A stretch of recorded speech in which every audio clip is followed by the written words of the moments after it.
Voilà, poulet riche. Boutique bijoux d'or, Mossi. Elengi. Boutique bijoux d'or, Mossi. Elengi. Voilà, poulet riche. Boutique bijoux d'or, Mossi. Elengi.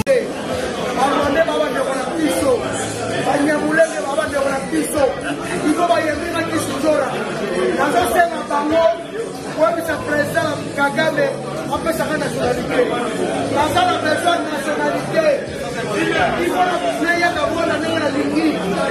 Wanda kitoko. Alors bakina Kenny va Paris Saint-Germain, Kenny Arsenal va visite du Rwanda. Il a visité Rwanda. Wanda c'est paradis. Kigali c'est paradis.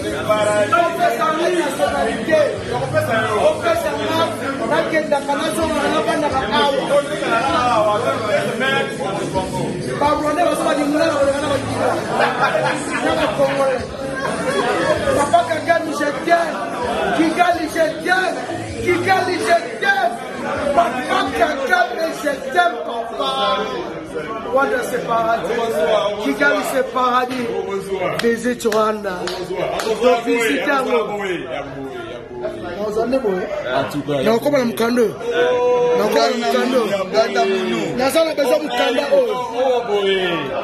basa ba Rwanda ba Congolais ke baolo ba ingala kito parce que dans sa famille faut que tu tika kwa mrefi ya bata but for Congolais ba ka Fata makuna na France tika ba Rwandais ba mesana ba sala ba Congolais na famille ça famille kitoko et puis là on a découvert bah c'est Rwanda mai bah Rwanda si mai bah c'est Rwanda mai et mai di mai di merci beaucoup eh Rwanda baba de la piso banyamulenge baba de la piso il faut ba yemba kisora dans ce bango ouais c'est président Kagame après sa nationalité dans la personne nationalité il faut la d'avoir la lingi. Wanda kitoko. Alors bakina Kenny va Paris Saint-Germain, Kenny Arsenal va visite du Rwanda. Il a visité Rwanda. Wanda c'est paradis. Kigali c'est paradis. On fait sa nationalité. On fait sa nakenda kanazo na awa. Barwanda basaba dingula na Congolais. Papa Kagame je t'aime. Kigali je t'aime. Kigali je t'aime. Papa Kagame je t'aime papa. Rwanda c'est paradis. Kigali c'est paradis. Visite Rwanda. Visite na koma na mkando na koma na mkando na sana besoin mkanda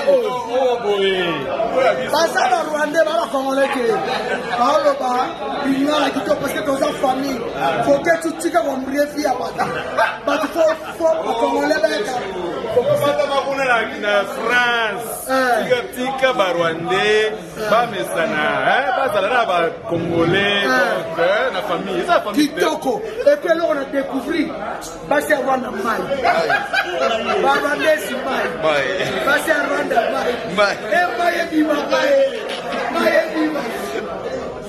merci beaucoup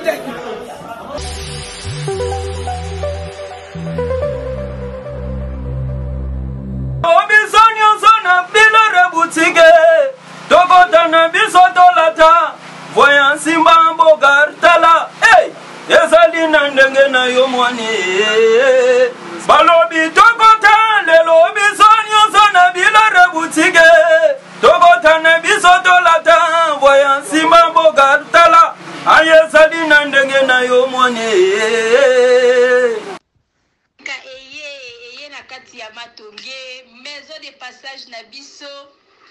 Maison de passage Nabiso ya Goyo, maison de passage Nabiso ezana ba climatiseur, ezali climatisé.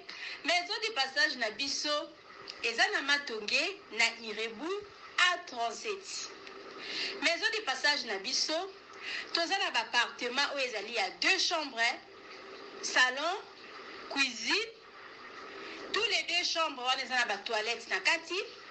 Maison de passage na biso tozali na appartement oyo ezali kaka salon, salle de bain, chambre na cuisine. Tozali lisusu na appartement na biso oyo ezali appartement ya pamba lokola chambre na toilette. Toilette na oyo salle de bain na ona kati. Chambre oyo ezali ya pamba oyo ezaka na salle de bain okoyamba bapaya na yo na kati. Chambre oyo ezali chambre salon cuisine, salon ezali ya munene comme okoyamba bapaya na yo na kati, comme okoki koyamba bapaya na yo libanda. Mai na biso ebimaka kitoko. Courant na biso toza na balune ebele. Toza na groupe na biso soki courant ekeyi totie essence na kati ya groupe. Ndako na biso ezali sécurité, eza la sécurité ya makasi. Maison de passage na biso na Matonge toza kobengisa bino. Mwana nyonso tu ya poto. Benga numéro oyo ozomona. Réserver place na yo pona ozwa place na yo ya kolala.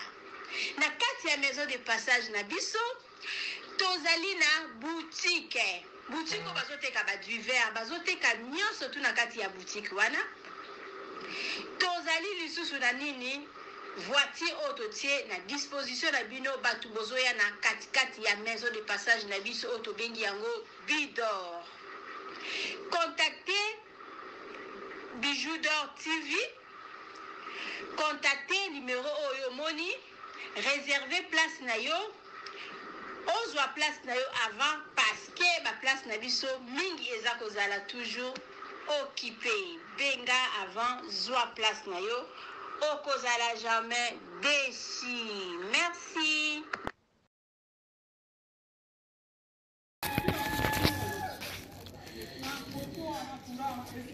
Salut, j'espère que vous allez bien.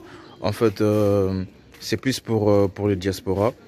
C'est donc qui veulent passer leur séjour ici à Kinshasa. Alors pour tous vos déplacements, il y a une voiture à louer qui est là, marque Hyundai. La voiture elle est confortable, donc climatisée et tout. Donc la voiture répond vraiment aux normes. Alors pour tout contact, veuillez contacter Bidor TV au numéro qui suit, plus 49 17 85 52 23 11. Donc je réponds pour une meilleure compréhension. Plus 49 17 85 52 23 11. Donc la voiture elle est là, marque Hyundai. Donc voilà. Donc ici nous sommes à Kinshasa. Donc pour tous les diasporas, pendant tous vos séjours à Kinshasa, voilà la voiture elle est là pour vos déplacements et tout. Donc partout où vous voulez y aller, la voiture elle est là. Donc vraiment, veuillez contacter Bidor TV et vous ne serez pas déçus. Merci et bye. Oui, Botali, vidéo na biso, il y a publicité, voiture na biso eza na Congo, Mutolingo kende na yo Congo, contactez Bidor TV na voiture oyo tu komona okozala jamais déçu parce que Maman Bijou d'Or alobi eza po na biso ba diaspora. Maman Bijou d'Or naza na besoin ya ba partenaire. Yo partenaire place aux alliés, contactez Maman Bijou d'Or. Maman Bijou d'Or a besoin d'un micro, Maman Bijou d'Or a besoin d'un ordinateur. Vous savez là na musala nanga soko lingi au soutenir Maman Bijou d'Or na musala na ye numéro nanga ezawana. Merci.